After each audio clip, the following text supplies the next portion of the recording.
You ever feel like you're stuck between two different worlds? I mean, on one hand, you've got all these modern ideas about freedom, equality, being your own person. But on the other hand, there are these super deep-rooted traditions, things like respect, community, the way things have always been done. Well, let's get right into that tension because it's real and figure out how we can find a balance that actually works. So here's the big question, right? Freedom or tradition? Do you have to choose? I mean, is it one or the other? Do you got to sacrifice who you are just to honor your culture? Or if you lean into tradition, does that mean you're just giving up your own personal freedom? To really get into this, let's start with a story. Okay, so picture this. You have a young, educated couple. They've been away for years, and now they're coming home, totally full of new ideas, right? The wife, she believes in equality, so she greets the elders standing up straight. Her husband, well, he sees her as his equal, so he doesn't step up and do that whole traditional man of the house thing. And just like that, what should have been this amazing happy reunion, it's suddenly filled with this thick, unspoken tension. You can just feel it. And that moment, that little greeting, it's about so much more than just saying hello. It really pulls back the curtain on a huge difference in how people see the world.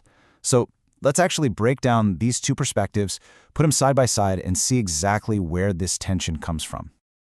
Yeah, this really lays it all out, doesn't it? The friction points are so clear.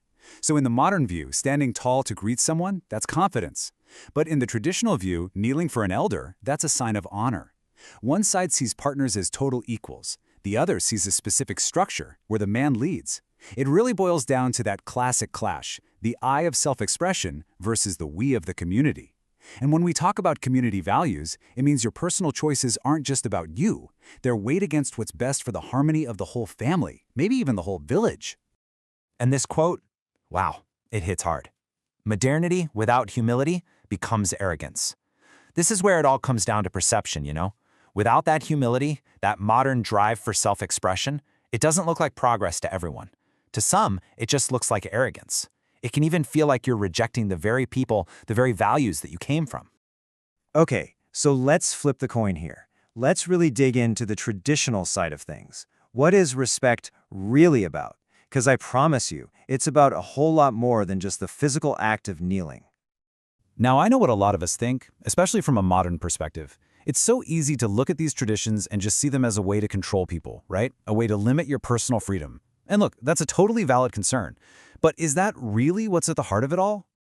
Well, not really. The key here is we have to kind of redefine how we're thinking about this. See, in this context, respect isn't about submission. It's more like a currency of honor. So gestures like kneeling, they're not about making yourself seem small. No way.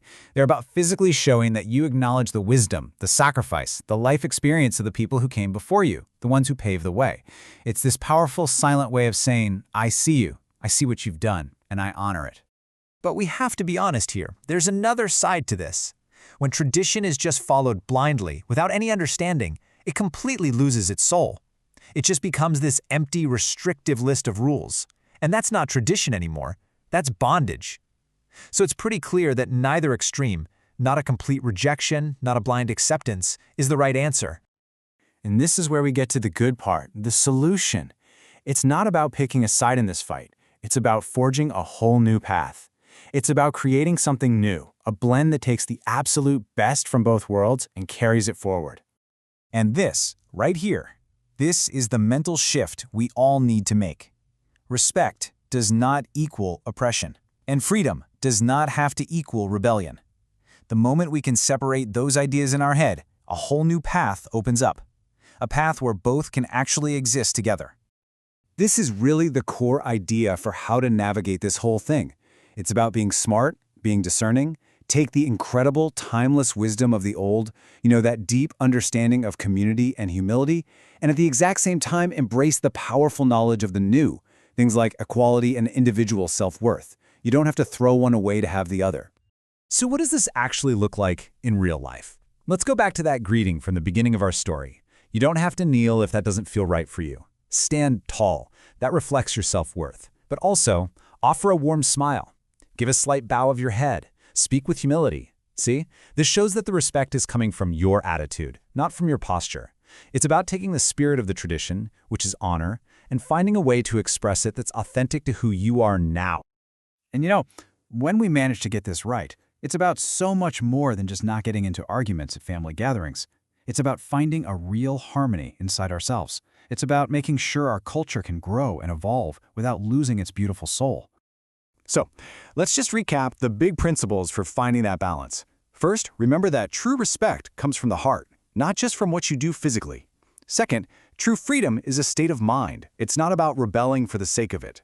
Honor the old, embrace the new, and through it all, navigate your life with both wisdom and humility.